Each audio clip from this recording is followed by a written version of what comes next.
Coming up on Hogue and Johns, we are getting prepared for the Bears-Lions game on Sunday. Ben Johnson's return to Detroit. Dave Birkett is going to join us.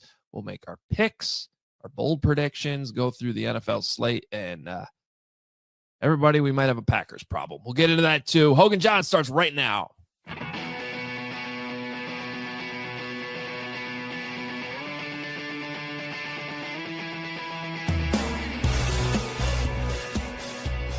What's up? Welcome in. Hogue and Johns back with you with our week 2 preview episode. What's going on, Johnsy? Did you watch the Green Bay Packers last night? I did. Holy moly. Yeah. I think we might have a Packers problem. Just a little bit. My gosh, they look good. Sorry. Yeah, they look good. They look good on Sunday too. 2 very impressive wins to start the season over the Detroit Lions and the Washington Commanders. Now I do have to say, very odd to have 2 home games in the first 5 days of the season. So they only have 6 home games left the rest of the year, with 15 games to go. Now imagine that helped them in these matchups. Yeah, but at the same time, them beating the playoff team that were the Detroit Lions, them beating the playoff team that is the Washington Commanders, still impressive nonetheless. That's how they're doing it. Micah Parsons looked unstoppable at times, worth every penny, I would think, right now for the Green Bay Packers. Yeah, it looks a lot like when the Bears traded for Khalil Mack in 2018. Like, just remember how good Khalil was at the start of that. I mean, really that whole year, but it was a moment like you and I really haven't had on this beat too much, where it's like, oh, that's what one of the best players in the league looks like. Yeah, he had this rep last night, Parsons, where the running back, I think it was Eckler, comes out the chip on him, and he goes, nope, he just cuts inside the offensive tackle. Too fast for the guard to help, and he's in the backfield causing havoc. You could tell, yeah, and he was getting closer, like he was messing with Jaden Daniels at one point too, because he's like, you could tell he was talking to him. He's like, I'm getting closer. Yeah. And then offensively, they look good. Now, Jaden Reed, collarbone, 6 to 8 weeks out. Tucker Kraft, good player. I mean, he's really don't look now, but he's open again. Yeah. Remember, they drafted Luke Musgrave the same draft earlier, and Tucker Kraft is better.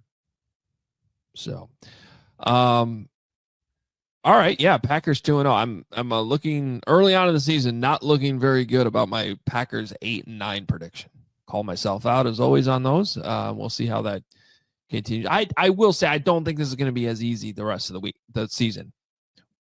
Although the next 2 weeks they play the Browns and the Cowboys, so 4-0. Going into their bye week. They have the same bye week as the Bears. That's looking pretty likely. I think the Bears need to find a way to be 2-2 at that point. Yeah.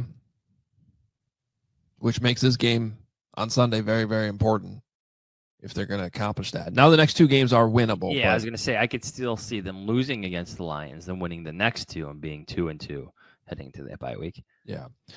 Well, we'll see if they can steal this one, and that's why we're here. Bears and Lions, week 2, as we always like to do. We get you the opponent side of things, and certainly Ben Johnson's return to Detroit is a huge story in Detroit. Dave Birkett does a great job of covering the Lions for the Detroit Free Press. We're going to bring him in now to discuss the Lions side of things in this week 2 matchup. All right, we bring in Dave Birkett. You can follow him on Twitter, and you should this weekend as Bears play the Lions at Dave Birkett, Detroit Free Press. Dave, thanks for jumping on with us again. We appreciate it. Yeah, happy to be here. How you guys doing? Very good, kind of, but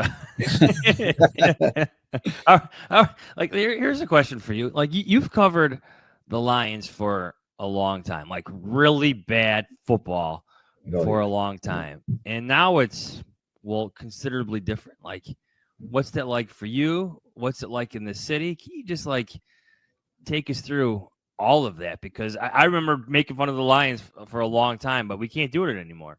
Yeah, no, me too. I think my first full season, I wasn't at the Free Press yet, but my first full season on the beat was 2008 when they went 0-16. And I covered a little bit of 07. Before that, I covered some Michigan State when John L. Smith was there. And I left the paper I was at to go cover Michigan for a year in 2009 when Rich Rodriguez was there. So I thought I was like the jinx for a minute. Like I saw the worst football you could see in the state of Michigan, but much better now. Dan and Brad, I think, are the right people to lead the ship. They've done a really good job. It's wild because they start 0-1, right? They lose to the Packers last week, and it wasn't a good performance at all. But you would think this was back like the Patricia years. Like there are people like, oh, this team is never going to get it turned around, and the offensive line is terrible, and like the offensive line wasn't good. And there's questions about the play caller. Ben Johnson's replacement. Both coordinators are new, but it's still a pretty good roster, and we're 1 week into the season. So I don't know what's going to happen, but I wouldn't jump ship yet if I was a Lions fan. So I do want to get into some of that with John Morton taking over and some of the differences. But before we do that, let's talk about Ben Johnson's return to Detroit. It's obviously a big story. Yep. You give us the idea in Detroit, like how big of a story is this? How much are the fans still upset at him for going to the Bears? Was that overblown, or is that still a thing? And do you think that it will actually be a factor in the game, and that, hey, this is the Lions home opener and they're going to be loud anyway, but now they might direct a lot of that at Ben Johnson? Yeah, I think, it was a thing for a small pocket of fans, like right when he left, like, oh, how could you do this to us? How could you stay in the division? There are 5 or 6 jobs, whatever there were. Why'd you have to take the Bears? I definitely saw it on social media last year when Ben left. I don't think I've got an email about it, since. And this week, the talk on, I was taking my son to school this morning, and we had sports radio on for a minute, and the talk was more about how bad the Lions were against the Packers, and whether, how much you fear like having fallen to second place in the division now because the Packers also beat the Commanders, rather than like people calling up to complain about Ben Johnson or being angry at Ben Johnson. So I do think there was some of that. I don't think that's a major storyline right now. Everyone knows Ben's coming back, and it's a reunion of sorts. It's also all the familiarity, but in Detroit, it's more about, let's get this thing straightened out because we don't want to start 0-2. So when he takes the field, what do you anticipate? He'd be booed? Yeah, I think so. Okay. I think so. I mean, like everyone in the organization, outside of the organization, realizes like how, great a coach he is. I mean, just as an offensive mind, I've said this many times. Like I think, and maybe even when we talked in the spring, like he was, to me, it's Sean McVay and Kyle Shanahan and Andy Reid and, Ben Johnson. I mean, those are like the best offensive play callers in the game. So, and everyone respects that. But I do think now this is not, he didn't have the built up capital like Matthew Stafford of 12 years when he came back. And, he left of his own volition, even though Stafford had asked for a trade. So I do think he'll be booed just because, it's the Lions-Bears rivalry of sorts. Well, once the game starts, and I do want to ask you a couple questions about the Lions offense last week in Green Bay.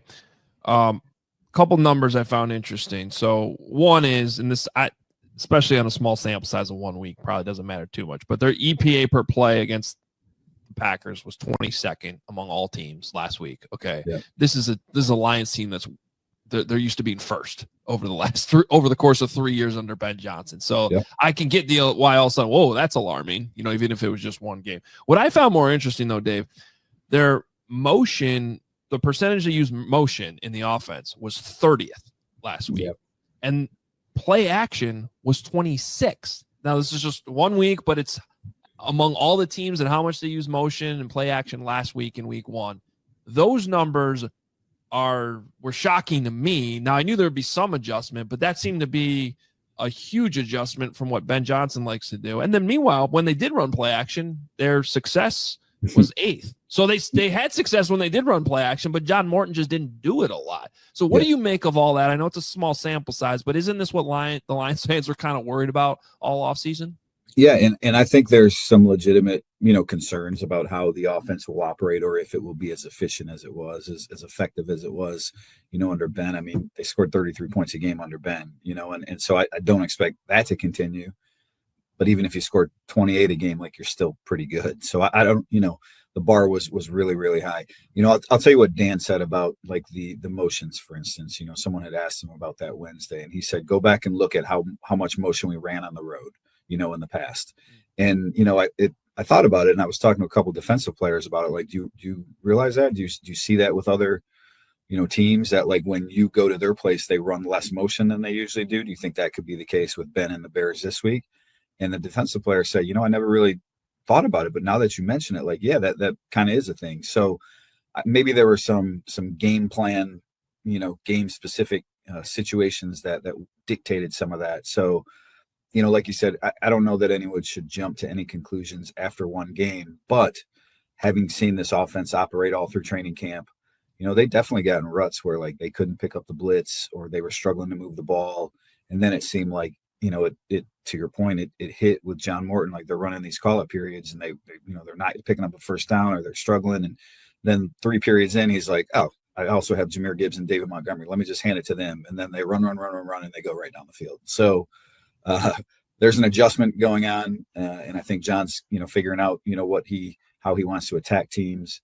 It's not all rosy, but it's probably not as bad as it looked last week. With Ben Johnson gone, like how would you characterize Jared Goff's, maybe not place, but influence now with John Morton, since he's been so good with the previous play caller and he knows all these players? Like, has that changed? Is that a dynamic worth watching for you as the season plays out? Definitely worth watching. I mean, you go back to when, Jared came to Detroit, the question was he a bridge quarterback? Is he going to get this done in for a season and a half? It looked like, this is why the Rams gave up on him. He wasn't doing much good. Ben took over in that second year. It took him, half a season that offense started going, and they were red hot after that. And, I remember, not this past season, but after the 2023 season, sort of asking Jared at the end of the year, like, hey, if Ben leaves, like, you're going to get the chance to prove some of these people wrong who say you're sort of a product of Ben Johnson. And, that bugs him a little bit that people think that. What the Lions have done, for those who don't know, is they've kept a lot of the offense in place, a lot of Ben's offense. And John Morton was an assistant in 2022 who helped Ben put the offense together. So the verbiage is the same. There's a lot of familiarity with Jared and John. Jared was one of the people who wanted John to be OC.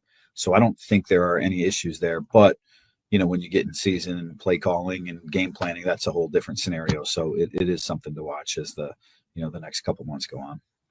The interior of the offensive line has also been a big story. Obviously, the Bears beefed up their interior, the O-line. For the Lions, it was more about who they lost, and right. In Frank Ragnow's case, maybe that was a little surprising, and it was later. So I know that was one of the concerns, and I don't think it looked really good against Green Bay in Week 1. Now, obviously, it turned out to be a pretty tough test, even though Kenny Clark wasn't out there anymore. What's the concern level right now with that part of the offensive line, and maybe how much of an advantage the Bears could even possibly have in this matchup with, their beefed up interior defensive line? Yeah, no, I mean, this you go into the start of the season, right? Training camp, even coming out of training camp, there were 3 big concerns with the Lions, right? It was the interior offensive line, really 3 new pieces, because Graham Glasgow, the veteran, he played left guard last year, started off the summer at right guard. Now he's playing center. And then 2 first-year starters at guards. It was the new coordinators, and it was the lack of pass rush. And all 3 of those things showed up in that Packers game. So it was kind of like a worst-case scenario for the Lions. Specifically with the offensive line, communication was the big thing. There were times that Taylor Decker said this. Said it's not just the young guys. Like there was a play on the goal line where Tate Ratledge, pulled out to go block Micah Parsons, and Graham Glasgow goes the other way, and Penei Sewell's going downfield like he's run blocking the linebacker, and there's a defensive tackle who's right in front of Tate Ratledge who no one blocks, who nearly gets David Montgomery for a sack. And Decker said, that's not just the rookies. Like Tate Tate and I were running one play, and the other three linemen were running a different play. So it was a total communication breakdown up front. And, their explanation for it was, youth had something to do with it. Some of it was just, communication, not getting it passed down. You got to be louder, more vocal. And then, Jared said sometimes we have, 3 plays called in the huddle, right? And so that's, one guy's running one thing, another guy's running another. Graham Glasgow's looking between his legs to, they're working on silent count in a loud environment. The defense shifts. They just don't know their aiming points or kind of who the mic is anymore, and that threw things off. So big issue last week. At home shouldn't be as big of an issue, but the interior line is still something that needs to prove itself.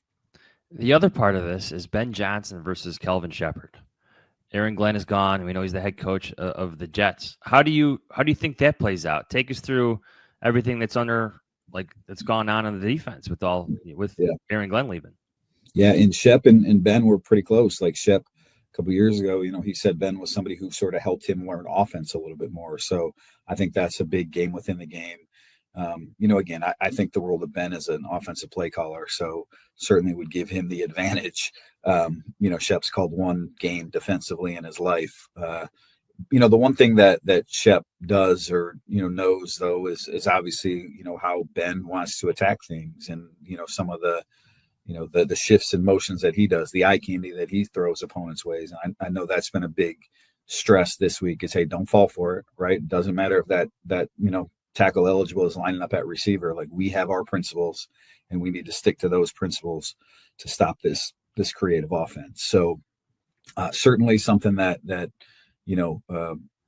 Kelvin Shepherd is up for. Someone had asked him Thursday, our coordinator day out here, like, what's Ben's greatest strength as a play caller? And he said everything.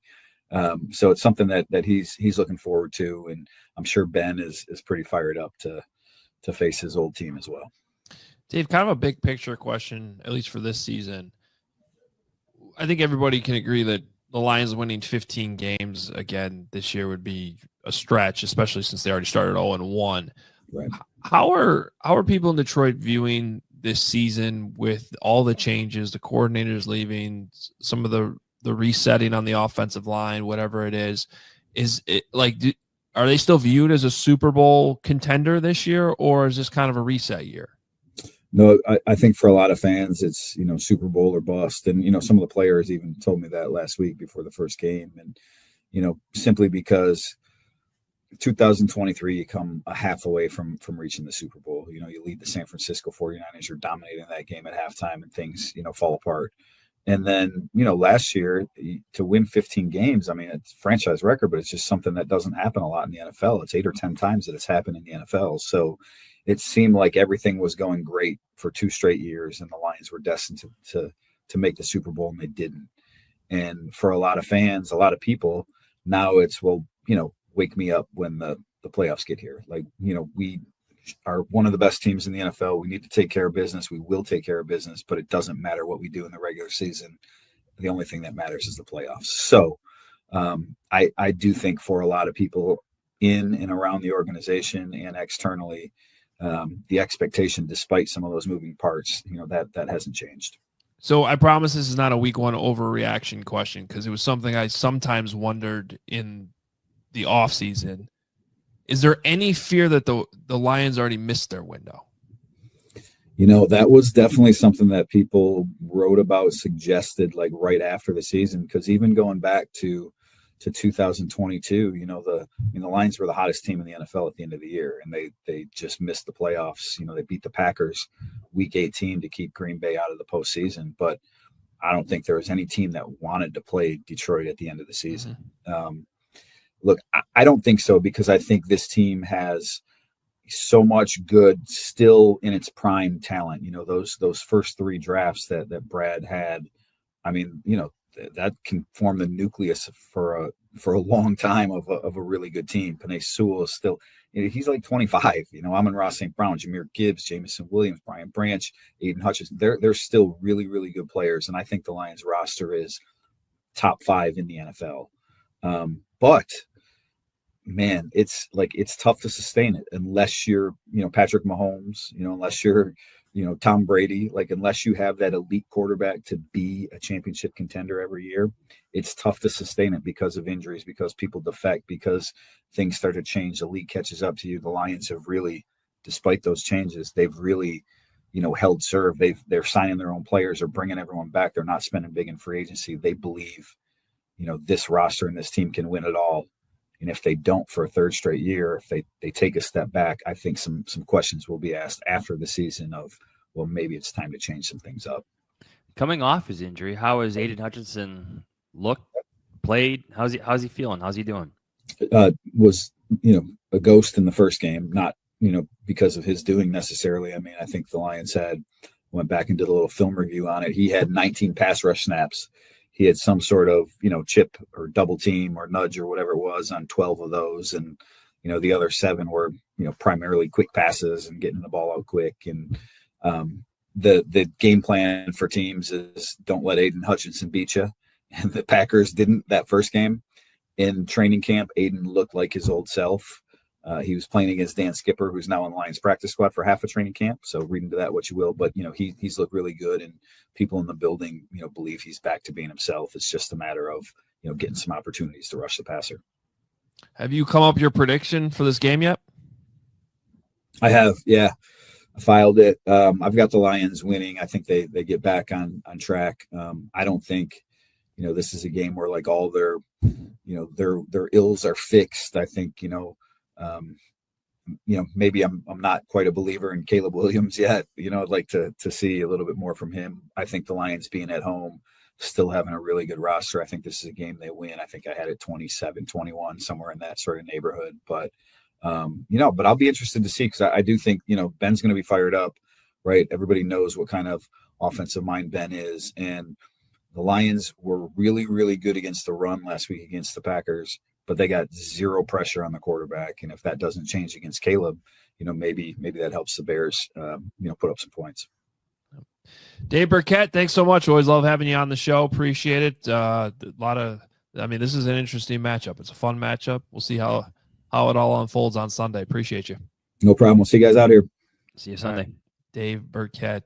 Make sure you go follow him at Dave Birkett, Detroit Free Press. He's been covering the Lions for a long time. Really good insight there. All right, we have to take our one and only timeout in this show. When we come back, though, we'll have our 3 big questions, our over-unders, our game predictions, our bold predictions, and pick some other games around the league as well. A lot more coming your way. Back after this. All right, let's be real for a second, Adam Hogue. The world's gone soft. Everybody gets a trophy just for showing up. I don't like that. Like, there's eventually an age limit for that, I think. Anyway, everything needs to be bubble wrapped. Soda used to have some kick. Now it's all about some pretty cool colors and some easy fizz. RC Cola, though, is not a soft drink. Just damn good cola. Let me read that again. RC Cola is not a soft drink. Just damn good cola. It's the regional cola that doesn't fold under pressure. RC is the OG cola in the world of spineless soft drinks. No trends, no gimmicks, no glow up. RC hasn't changed its stripes since 1905 because it didn't need to. It's the same bold, crisp flavor it's always been. It goes great with Italian beef sandwich. RC tastes like a punch in the thirst. So do yourself a favor. Grab some RC at your local store. Stock up on all your end of summer parties, back to school celebrations, or just watching the Bears game. RC is the move for whatever you're doing. And our friends at Sunnyside Dispensary are here to elevate your football season. Sunnyside is your home for judgment-free shopping. They have a crazy selection with over 100 different strains to choose from, with easy online ordering and in-store pickup. Wherever you're at in Illinois, Sunnyside has a location for you. They have spots as far south as Champaign, as far north as South Beloit. Stop in the nearest store near you for expert guidance from their staff. And you just have to visit sunnyside.shop for bright buys every day, including 50% off your first 3 online purchases. Got 2 codes here for you. You can use code HICHGO at checkout to qualify. That'll get you the 50% off your first 3 online purchases. If you're a returning customer, though, go ahead and use code CHGO50. Exclusions apply. Sunnyside Dispensary. Bright buys every day, only for 21 plus or Illinois medical card holders. All right, Johnsy, you got to nail this week. We can do better. Let's go. 3 big questions is brought to you by RC Cola. RC Cola is not a soft drink, just a damn good cola. Number 1, Adam Hogue. Which matchup most favors the Bears? Ben Johnson versus Kelvin Shepard or Dennis Allen versus John Morton? First of all, nice job. That was really good. Good. Second, I don't know if this is going to surprise anyone, but it might end up being a theme as we discuss this game. I'm going to go with Dennis Allen versus John Morton. And you might have heard it in that question I asked Dave in that interview. I fear that the Lions are going to have a little bit of an identity crisis, losing Ben Johnson. If Ben Johnson's everything that everyone has said about him, and pretty much everyone has said it about him, there's almost no detractors. You cannot tell me that there's not some sort of an adjustment to the next play caller, no matter who it is. Bill Walsh. Like there's gonna be an adjustment. And I do find it super interesting. Dave brought it up in that interview. John Morton was in Detroit when they put this thing together in 2022, but then he went off and went and hung out with Sean Payton for a couple of years, was his passing game coordinator. Now, we know from talking to Declan Doyle and Ben Johnson that they have a lot of Sean Payton influence in their offense too. So that's not necessarily, a problem or anything. But John Morton is known for being more of a drop back guy. And that's super interesting hearing Dave talk about maybe the lack of motion, lack of play action was just a 1 week blip because they're in Green Bay, they're at Lambeau, it's loud, it's a road game, and you use that's completely fair, maybe true. But I just feel like this Lions team's going through an adjustment period, and the interior of that offensive line has some weaknesses right now. So I think Dennis Allen, even though he's also in his first year with the Bears as a coordinator, his history, he has way more defensive play calling experience than John Morton. I know I'm being long-winded here, but by the way, John Morton, he was the OC in New York for the Jets in 2017. That's the only time he's ever been an offensive coordinator throughout his long career in the NFL. He was also the OC for Pete Carroll back at USC way back in the day. But the point is, he doesn't have a lot of play calling experience. Dennis Allen, he's been calling defenses forever. He knows exactly what he wants to do and how to do it, and exactly the personnel he has here. And, oh, by the way, it sounds like, as we record this Friday, they're probably going to get TJ Edwards back, it looks like, and Jalen Johnson back. Kyler Gordon is more of a big question mark. So I think defensively, believe it or not, I don't know, this is something, we certainly would have been saying this last year at all, but I think the Bears defense might actually have the edge over the Lions offense in this game. I think there's two separate storylines here almost a little bit. And we did talk about this with Dave just not too long ago. Like in the short term, like this game this week, I think Ben Johnson has the advantage over the inexperienced play caller. But what you're talking about, I think is something for the Lions, their fans, everyone, reporters to watch for the rest of the season. There's some human elements to this. He's replacing an offensive coordinator that is now the head coach of the Chicago Bears and has been praised to no end for establishing what the Lions are offensively. That's something. That's like there's a human element here. Like eventually he's gonna get sick and tired of talking about Ben Johnson, what he did there, especially if things aren't going well. Well, and think about it. Like I believe Ben had interest in hiring John in Chicago, and credit to John Morton. He took the harder job here, in my opinion. Based on what you might say, oh, he's going to Lions, they're a better team. Okay, that's the easier job. Yeah, but you come to Chicago and you be Ben's right-hand man. No, you're not calling plays, but you're starting from scratch. Ben's going to have, this trust, this honeymoon period. We'll see how long it lasts, all this stuff. Whereas you got to go to Detroit, replace Ben Johnson. You're just walking into the fire immediately. And the benefit, of course, and why you do that is you get to call the plays, and it's a bigger job, and you get to have, control over the offense. Obviously Dan Campbell's your offense. It's your offense. Dan Campbell has a lot of influence too, because he's an offensive guy, but it is your offense. So I get why he took the job, but I view it as the harder job to do on a day-to-day basis with the heat you're going to get. He sure is getting the heat right now. A lot of it already in week 1. Number 2, rank these pass rushers 1 to 4. Jonathan Greenard, Montez Sweat, Micah Parsons, and Aiden Hutchinson. Yeah, this is very easy for me. Micah Parsons, Aiden Hutchinson, Jonathan Grenard, and Montez Sweat. Grenard, sorry. Mispronounced that. In that order. Ooh. So Montez Sweat, number 4. Yeah, I think it'd be hard to make an argument that that's not the order. I think healthy Aiden Hutchinson a year ago before he got hurt would have actually had a strong case to be number 1, but now he's coming off the injury. I'm still going to give his pedigree. Grenard's season last year ended up being better, but because he played the whole year. But Aiden Hutchinson, once he gets back to form, I think he's going to be just fine. I put him second, then Grenard, and then Montez Sweat. Micah Parsons looked outstanding last night for the Bears. Just This is going to be a thing, everyone. This is going to be a thing. Number 3. What will all the film reviews on Monday say about Caleb Williams? The many film reviews. This is almost getting out of hand. And I want to make it very clear, I'm not complaining because I love them. I learn a lot from watching them. I think it's a great genre of, football analysis. Content and analysis that we've been blessed with. I will say this. I don't know who started it. I feel like JT O'Sullivan I was going to say JT O'Sullivan was the first one to really get this going. Yeah, and I've been a Patreon supporter of his for years now because he does really long videos. You can learn a lot. To me, his are the least. I mean, he certainly gets his opinions in there, don't get me wrong, but his to me are the most in-depth, just football. And then I would put Tim Jenkins in that same category. Tim was on the show, and he's been doing them for a while too. He does his a little bit more condensed and succinctly, and gets a little bit more to the point. Where JT is kind of breaking it down like you would be if he was in the quarterback room, which is the whole point of his channel and Patreon, which is great. So I like how they're all a little different. Then you get to some of these other ones that are, I don't know,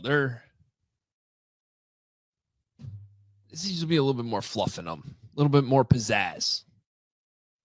Would you include Kurt Warner? Yeah, and I'm not saying the opinions aren't valid. That's not at all. I'm not even trying to criticize it at all. I'm not. I'm just saying that they're,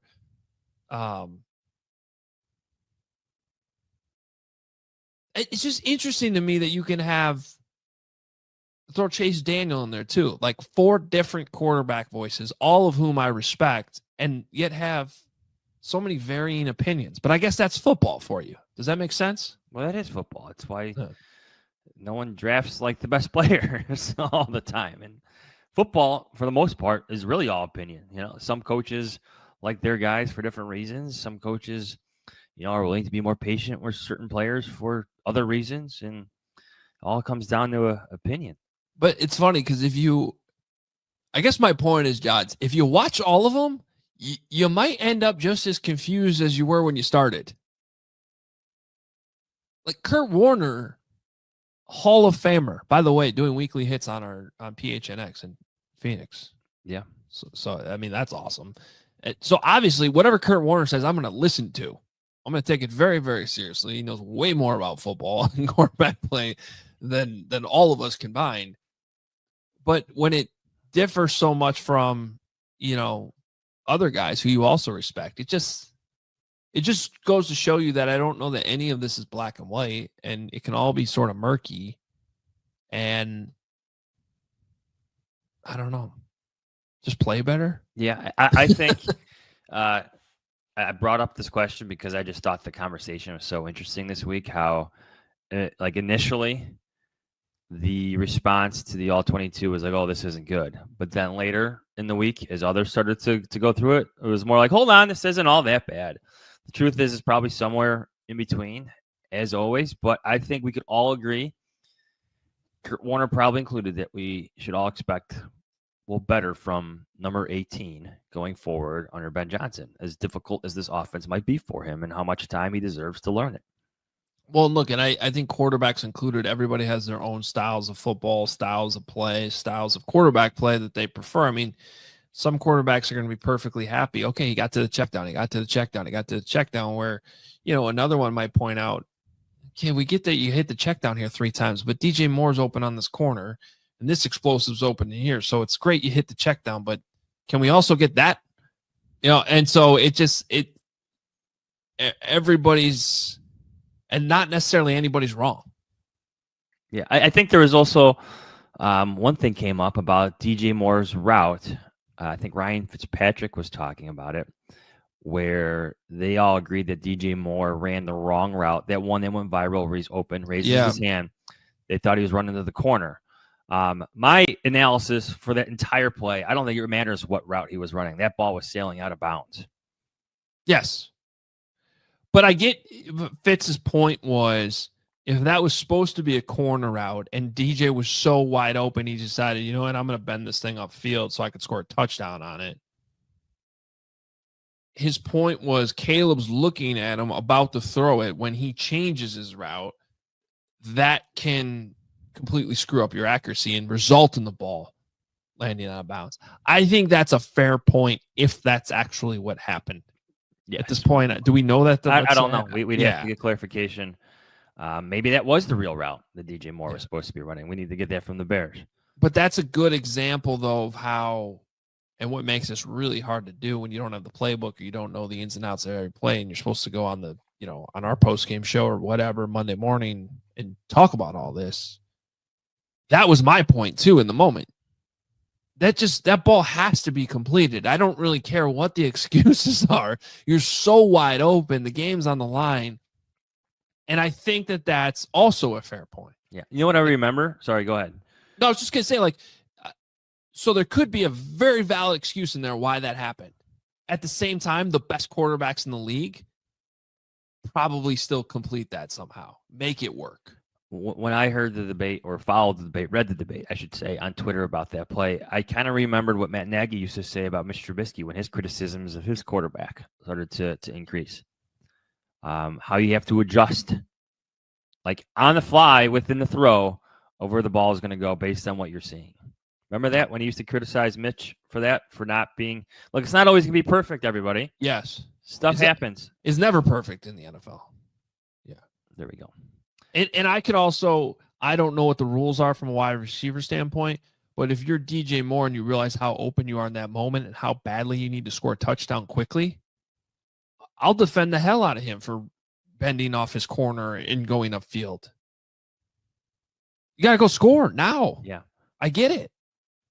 So that is a super interesting play, and one of the many different ways of how 4 different quarterbacks can break down one play and have 5 once we throw Ryan Fitzpatrick in there. Were you in the scrum with him yesterday at Hales Hall? DJ's? Yes. No, I was not. It was crowded. I was too busy being me and trying to get some nitty gritty kicking rules down with Cairo Santos.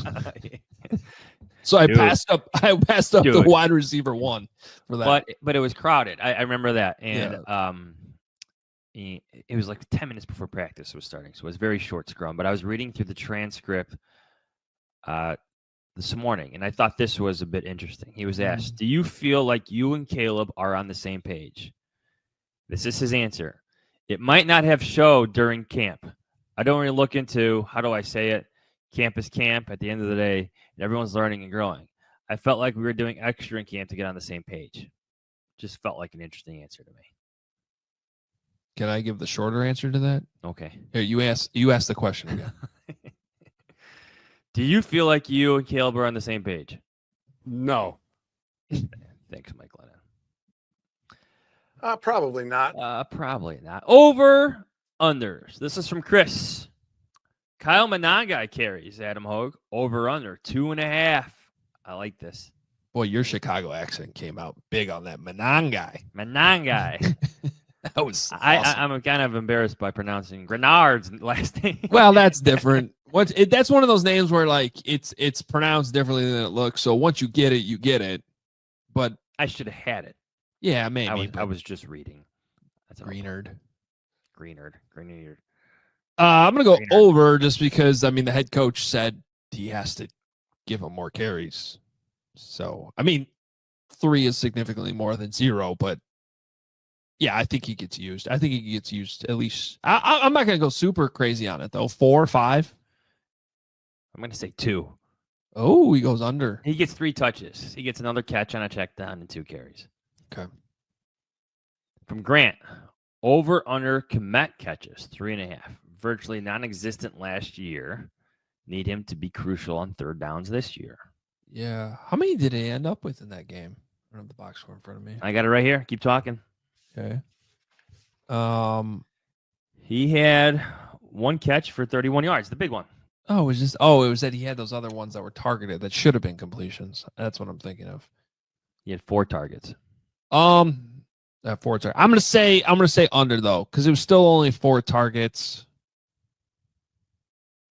And I think they want to get Loveland involved more too. And I think they want to get Bird involved. Like overall, that was one of the more disappointing things about the game Monday night. I know they're not all going to get a ton of catches. There's just no way. It's going to be a challenge throughout the season. But to come out of the game, and I think I saw some stat that Luther Burden was the only wide receiver running back that drafted in the top 50. He played the least amount. He had the least amount of snaps. He had 18. Basically, of all the weapons that were drafted in the top 50, if you just think about it that way. And maybe it was just wide receivers. But, yeah, I mean, use these guys, man. That's why you drafted them. From Adam and Joey, I got a few of these about pre-snap penalties, but I went with Adam and Joey's number. 2.5 pre-snap penalties by the offense. I think you can make a rational argument that with the silent count, they'll reduce that number significantly and come under that. But until they prove it, I'm gonna hit the over on this every week until they prove otherwise. So I'm going over. So last year, the conversation at this time was about like scripted plays with Shane Waldron. Yep. This year with Ben Johnson and Caleb Williams, it's about the use of cadence and false starts. Just interesting stuff. Yeah, but I'm going to also say this about this game. So great. You might use a silent count, not having as many false starts. It's going to be loud as hell. It's going to be harder to get the plays in. So to me, delay of games are pre-snap penalties too. And I wouldn't be surprised if they're burning timeouts again. If that was a problem at home, it sure as hell is going to be a problem at Ford Field when it's going to be really hard to hear. I wouldn't be surprised, and Tim Jenkins brought this up with us the other day. I wouldn't be shocked if all of a sudden he's wearing a wristband on Sunday, because that can speed things up and make the communication a lot easier. It'll be notable. I'm going to say 3, so over. From Tommy, Montez Sweat sacks, over under half. I'm going to say push. He shares a sack with someone on Jared Goff. Okay, I'll be optimistic on this one. I'll say he gets 1. Okay. Those offensive line issues, I think, are real for the Lions. So they can run some type of stunt, clear out Decker, have him come underneath, confuse Christian Mahogany. What a name. Christian Mahogany, their left guard. Sounds like a table. B34. Over under Caleb overthrowing receivers, 4.5. These are pretty negative this week. That's what happens when you lose. Yeah. I'm going to go under. That's a lot. I think he hit that. He was over that in the game the other day. Oh, I know. He'll fix it, though, a little bit. I'm not saying it's going to go away. I think we're starting to see a thing that might be a theme throughout his career, but it's not going to be 5 every week. It was a theme in training camp, or at least errant throws. That's true. Were a theme in training camp, and I think the problem is certain themes in training camp are continuing into the regular season. Yeah, I guess if you're going over, I don't blame you, but right. I think that's a little high. I'm actually going to be on there, but he'll be flirting with it. Okay. Last one from Austin. Over under 3.5 times, Ben Johnson shakes his head in frustration with the offense. I think that number's low. Over. He's gonna.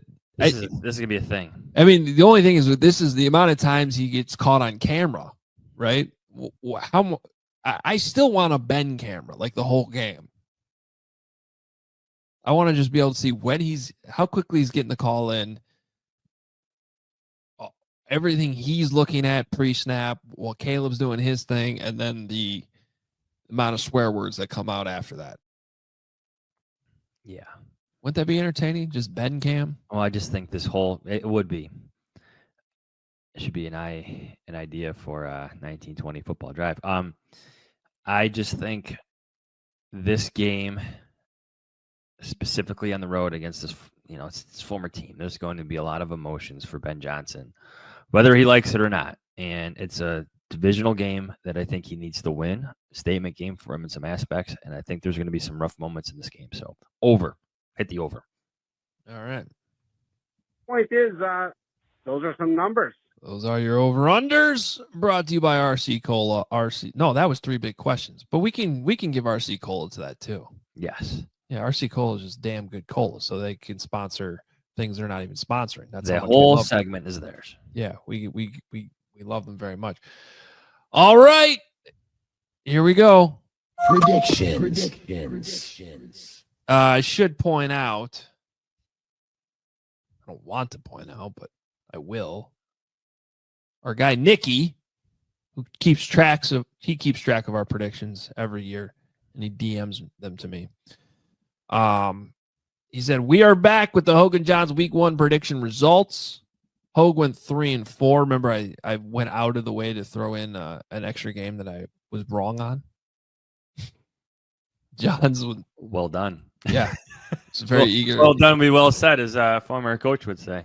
Very eager to be wrong, right? I think well done. It'd be well said. Was not well done. Johns went 3-3. I was 3-4. Hogue's lock of the week 0-1 on Giants +6, and it wasn't even close. A public apology may be warranted, but I'll defer to you and your legal team. Johns' lock of the week was 0-0 because at least I gave a lock. Week 1. Stay away. I'm not going to throw anybody under the bus, but Fishman was also on the Giants. Well, you did just throw him under the bus. I know. Sexy. Yeah. All right. We have the Bears. We have the Lions. 6.5 points. Is this game on Fox? For some reason, I thought it was on CBS. I could be wrong. I think it's Fox, though. Okay. I'll figure that out here. But it is a noon game. It is in Detroit, and this thing's up to 6.5. It was at 4.5, and I thought that was too high. Now it's 6.5. Yep, Fox. Yeah. Katie, we're on the Bears Lions, but Bills Jets is also 6.5.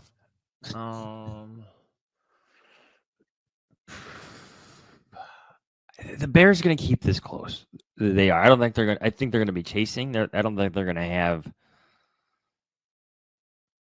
Like, did you see how that game played out last night between the 49ers, the Commanders, and the Packers, where it felt like the Commanders were just fighting for their lives there. Yeah. And before you know it, it's a 7-point game, and then the Packers respond with 10 unanswered points. 10 straight points. I see something similar happening. So I'm going to say 26-20. The Bears cover just barely, but it's a competitive game. But they're always looking for that 1 or 2 plays that they just can't make. They don't have it ready yet. They're not ready to make them yet. And I think on the road in this environment, I think Ben Johnson probably has a good day against Calvin Shepard, but I'm really worried about a turnover happening in that environment. For some reason, I've been thinking about that for a couple days. So maybe there's an interception, maybe there's a fumble. Something doesn't go the Bears' way in this, and that ends up being a backbreaking play. I know you don't like to hear it, everybody, but I'm taking the Lions at home, 26-20 over the Bears. I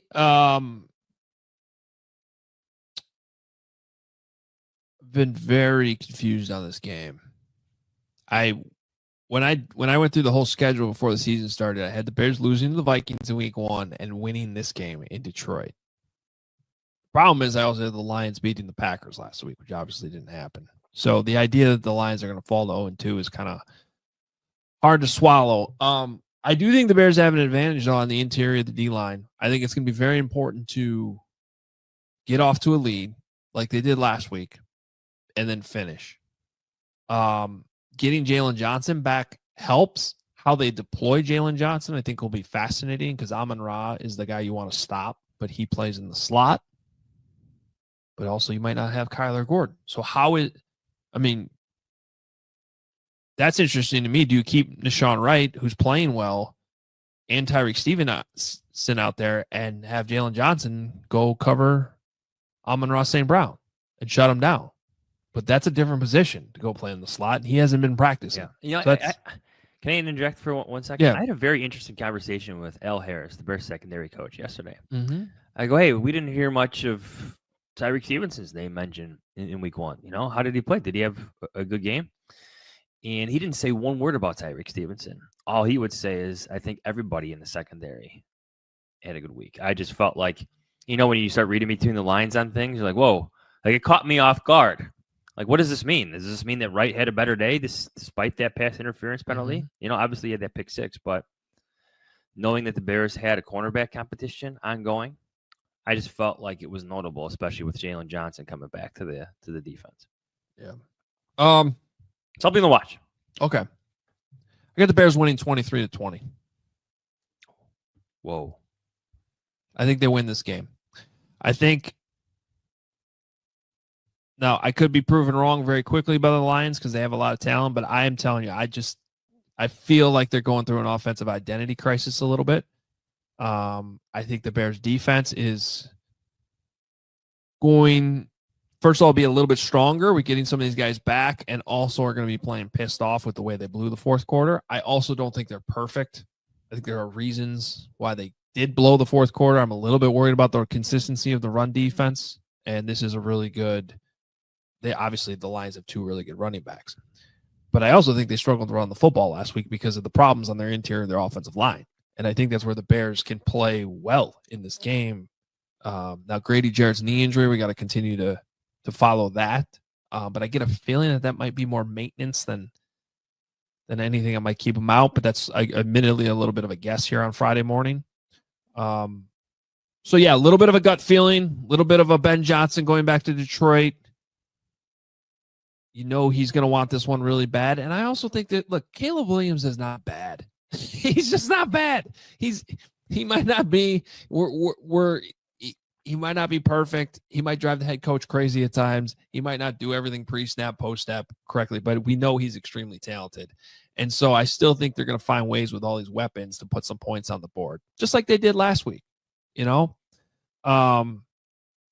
And then, at the end, a little bit of a gut feeling. I will say I factored into that prediction, though, only 1 field goal and a missed extra point because I am a little worried about Cairo Santos. That's why I have it at 23. So 3 touchdowns, missed extra point, and 1 field goal. Okay. Maybe there's a missed field goal in there, too. Oof. There it is. Bold predictions. Touchdown. Luther Burden. Wasn't that mine last week? Yeah, but you were wrong. Now it's mine. Offensive touchdown. Maybe on a screen.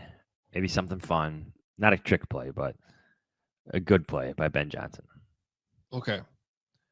Well, maybe the bold prediction is his snap count hitting maybe, I'll say 40% of the Bears' offensive snaps, considering the stat you brought up earlier about his play time. So he plays more and he scores 1 touchdown for the Bears. Okay. Dio Odengbo forces a takeaway. It's a strip sack, fumble, tips a pass that ends up being an interception. Directly responsible for a takeaway in this game. I like what he did last week. Yeah. He was outstanding. One of the Bears' best players. Okay. There it is. Your predictions for week 2. And Carlos Santos. That's right. All right. CBS. His Bears ties go back all the way to John Fox. I forgot about that. Well, yeah, he had that cup of coffee and then he. Yeah, but then he came back later. Yeah. Forget about that. Anyway. Sorry. I was a math major.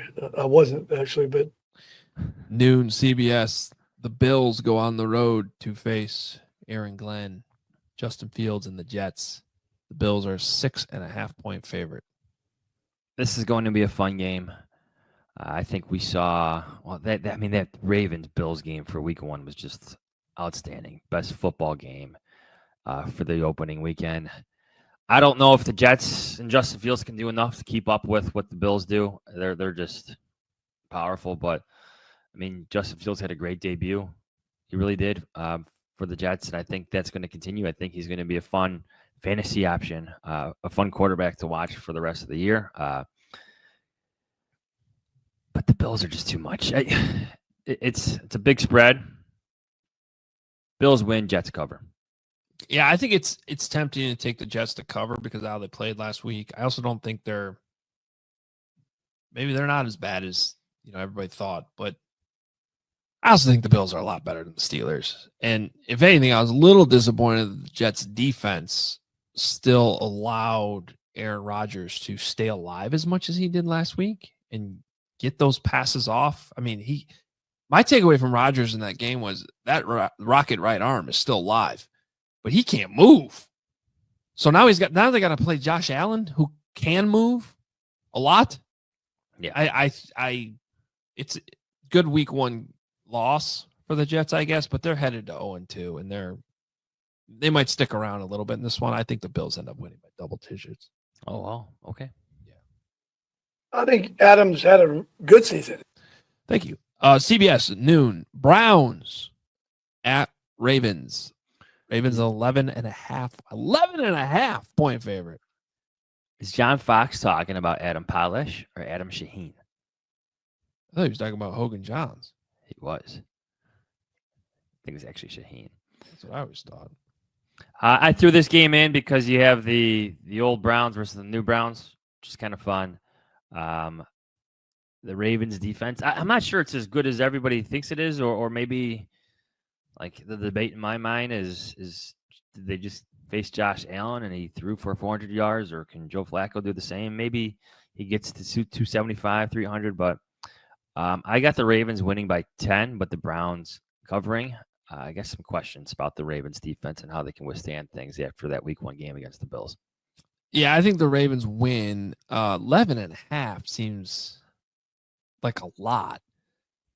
The Browns are a weird team because I still think they're well coached. They're just dysfunctional and they make weird decisions, and they got some good players on there. Yeah, they still have good players. There's plenty of talent on the field. And Joe Flacco, for as messy as their quarterback situation gets, and having 900 people compete for a job, whatever the hell was going on there in the preseason, Joe Flacco's a steady presence. So I think they keep this under 11.5. That just seems like too much for me. But I also am like, this is where they start to play mental games with you with spreads, because it's like, I would think most people would have that opinion. So why hasn't it changed? Why is it still 11.5? And do the Ravens just blow them out?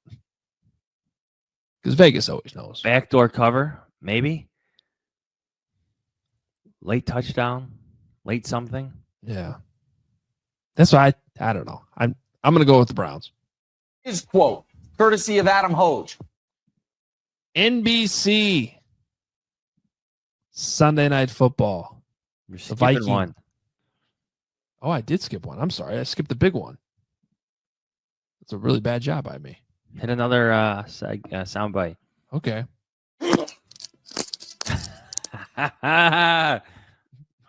There was a podcast that we did not too long ago where if you're watching, you could actually see me sneeze, but I hit the mute button.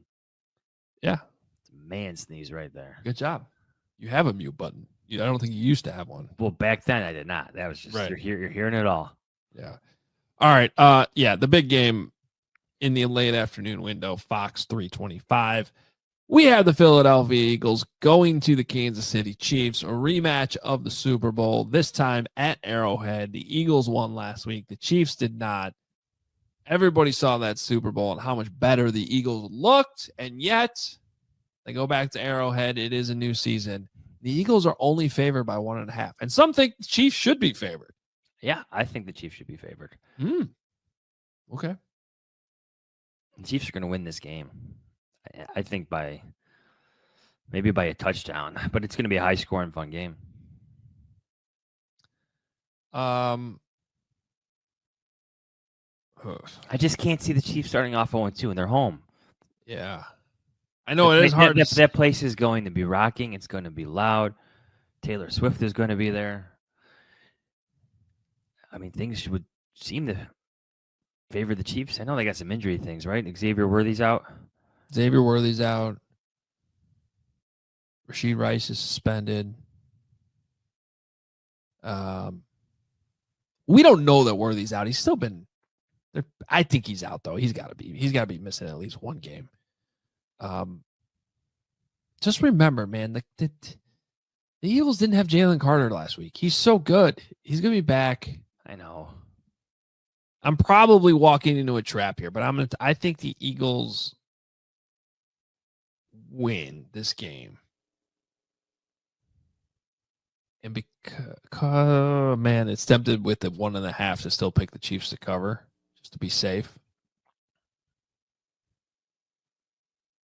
I'm gonna take the Eagles. We'll go opposite on this one. All right. Yeah. Go Eagles. All right, we'll try this again. Some things up our sleeve. So Okay. NBC Sunday night, 7:20. The Vikings back in the spotlight this time against the Falcons. Kirk Cousins will have to watch this one on the bench as he returns to Minnesota. Last year he played in this game. Very expensive bench. Yeah, it is an expensive bench. Nice stadium too. In case you didn't know, US Bank Stadium. 3.5 point. The house that Kevin Warren built. No. Maybe. He had some involvement in building it. Vikings a 3.5 point favorite at home against the Atlanta Falcons. Don't forget, this is a rematch between quarterbacks as well from the national championship game. That's right. J.J. McCarthy's Wolverines won that one 34-13. Yeah. Whew, butt kicking. How about J.J. McCarthy? 2 spotlight games, back-to-back weeks. Can I go on this isn't even really a rant, but This is going to be a rant. it's just a big question. Why? Was J.J. McCarthy really the best player in the NFC last week? NFC Offensive Player of the Week? He was horrible for 3 quarters. He threw a pick 6. When's the last time the NFC Offensive Player of the Week threw a pick 6? I don't follow them that much, so couldn't. I just when I saw that email this week, I was like, really?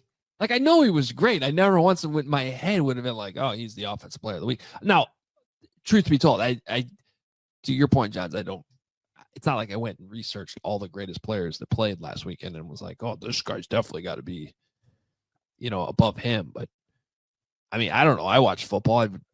Jalen Hurts had a pretty good week 1, just off the top of my head. Couple rushing touchdowns.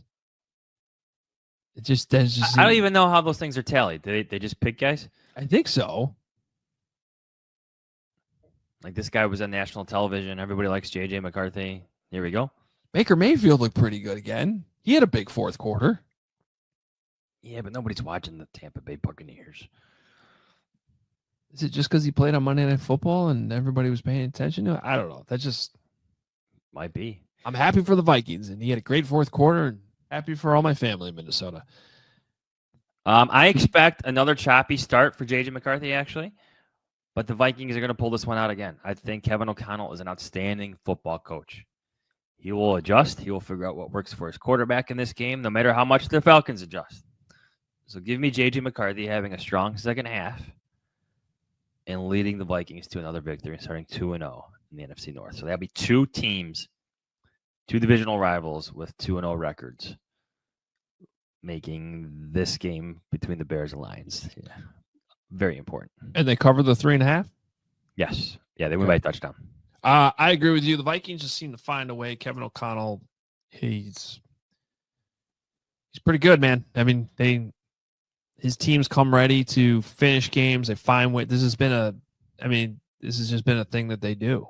one-score victories. They were 9-1 last year. They just won their first one last week on Monday night. I think this is going to be another one. That being said, I think the Falcons cover. I think this comes down to 3 points right at the end of the game. I don't think the Falcons are that great, but they're feisty. The feisty Falcons. And I remember they went on. I forget if that game was in Atlanta or Philly last year, but remember they had that weird. I think it was week 2. They had that weird win over the Eagles last year, early in the season in prime time. So, yeah, I don't think they win, but I think they keep this close enough that the Falcons cover that 3.5. And finally,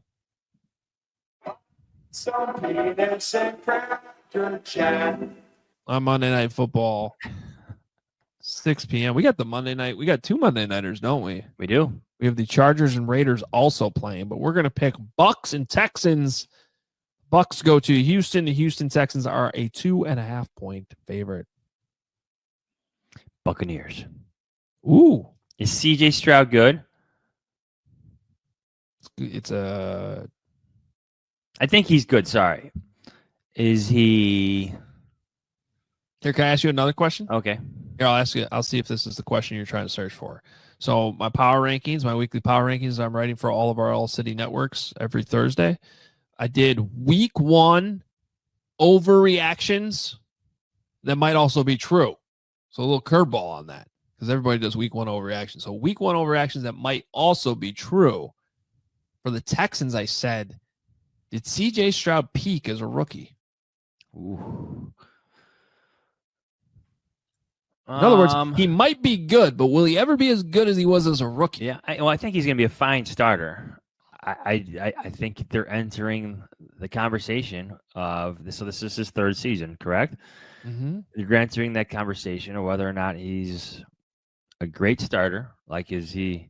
The whole conversation is he the player you win because of, or player you win with, right? Yeah, that's what it is. And Baker Mayfield has like changed his story in the sense because I think he's sometimes a player you win because of. Mm-hmm.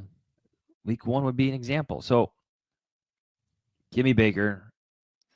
Yeah, Buccaneers win. I like this pick. I'm going with the Bucks too. But I'm biased on this one. I've always been a Baker Mayfield guy. I'm high on the Bucks. I've already talked about that. I think they can challenge the Eagles in the playoffs to even make the Super Bowl. I think the Bucks are good. I don't know that I'm not like gonna lock this up or say they definitely go into Houston and win because I think it's gonna be a tough game. I think Houston's defense will make things tough. But Baker's got that, and the Bucks, they've got this 4th quarter thing too. Like they just sort of turn it on late. They find a way to win games. So I believe, John, they are still the winningest NFC team in this decade. Wow. Did you know that? Thank you, Tom Brady. Yeah. Well, but also, I mean, let's give Baker them Mayfield credit what they've done. I mean, they might not have gone back to the Super Bowl, but they've still been winning that division. So yeah, more than competitive, better than competitive. They've been a good team, and they've been the best team that nobody really realizes in this decade, the Tampa Bay Buccaneers. So don't forget that. So yeah, I like the Bucks in this one too. All right, week 2 preview episode in the books. We are split on the Bears game. John's going with the Lions. I'm going with the Bears. I'm prepared to be wrong, but we'll see. It's going to be a good game. I just think the Lions, they're going to get that 1 or 2 plays where you're just like, oh, like, can the Bears match that? Like St. Brown running wild, something like that, broken coverage. The Bears got to prove it, man. I mean, they do. We don't have to tell the fans or listeners and viewers of this show that. I mean, unfortunately, they've given everybody watching reason to go into 4th quarters being like, what's going to go wrong this time? I know I felt that way as soon as Cairo missed that kick the other night. Like, oh, here we go. I would be most surprised if the Bears went into Detroit and got just completely pummeled. Like, that would be the most surprising outcome to me. Mm-hmm. Yeah, I'd be surprised too. I don't know. To be honest, though, until the Bears prove otherwise, it seems like everything's on the table. Anything from a win to getting blown out. I just got to imagine Caleb plays better than he did on Monday night. Because He didn't play that bad, according to whoever you wanted to watch. Right. Okay. We will be back on Monday. Monday morning, live, 9 a.m. We will react. In the meantime, don't miss all of our other coverage on CHGO. We will have a pregame show for you at 11 a.m. leading up to kickoff. We will be live on CHGO as soon as the game ends for 2 hours, and then that'll be followed by our brick by brick after show with Lance Briggs, Jerry Azuma, and Greg Braggs. I listened to that as a podcast. Well, I listened to a little bit of a live as I was driving home the other night, and then I listened to the rest. But Jerry Zuma's good. Him and Lance. Was Willie Young on this show? Yeah, I got to listen to it still. They had Willie on yesterday. Wow. I loved covering Willie Young. Yeah, he was a fun player to cover. His sack dance was outstanding. Yeah. I have a Willie Young drop I need to find. Where he goes, that question makes no sense. That's good. I was trying to remember what it was. Yeah. Just imagine being in an interview and asking him a question. That question makes no sense. All right. Fun player to cover. Yeah. So you can check that out too. Plenty of podcasts. It never really stops. So we'll have you covered wall to wall on Sunday, and then we will be back with you, Hogan Johns. Actually, wait, weren't we talking about going Sunday night? Yeah, I kind of messed up my fly. I messed up my flight. You know, these East Coast Yeah. times, I got screwed up mentally. Look for it on Twitter. I think we're going Sunday night. Okay, yeah. So pay attention on Twitter, at Adam Hogue, at Adam Johns. Make sure, most importantly, you subscribe to the Hogan Johns YouTube channel. You can hit the notification buttons on there too, so you'll know when we go live. But we'll communicate it, so it might end up being Sunday night, not Monday morning this week. We'll keep you posted on that. Thank you for watching, listening. Please rate and review the podcast. Hit that like button. Hit subscribe. Become a diehard. Johnsy and I also have a weekly column coming out every week called the Insider Analysis. The first one is up from a couple days ago. Go check that out for all the diehards. We'll have another one coming after whatever happens in this game in Detroit between the Bears and Lions. We will talk to you either Sunday night or Monday morning. We'll let you know.